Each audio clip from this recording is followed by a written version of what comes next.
ഇതെല്ലാം കൂടി നമുക്ക് ഇനി ഒന്ന് എടുത്ത് മിക്സിയിലിട്ടൊന്ന് അടിച്ചെടുത്തിട്ടുണ്ട്.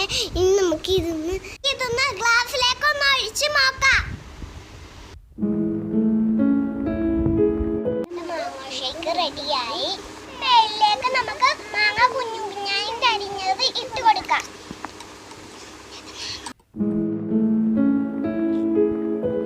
മാങ്ങ ഷേക്ക് റെഡിയായി. നമുക്കൊന്ന് ടേസ്റ്റ് ചെയ്ത് നോക്കാം.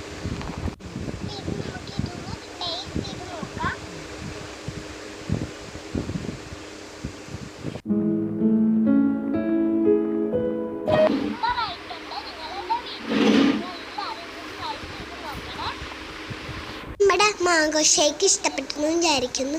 ഇഷ്ടപ്പെട്ടെങ്കിൽ ലൈക്ക് ചെയ്യുക, ഷെയർ ചെയ്യുക, സബ്സ്ക്രൈബ് ചെയ്യുക. നിങ്ങളുടെ വീട്ടിൽ എല്ലാവരും ഒന്ന് ചെയ്ത് നോക്കണേ.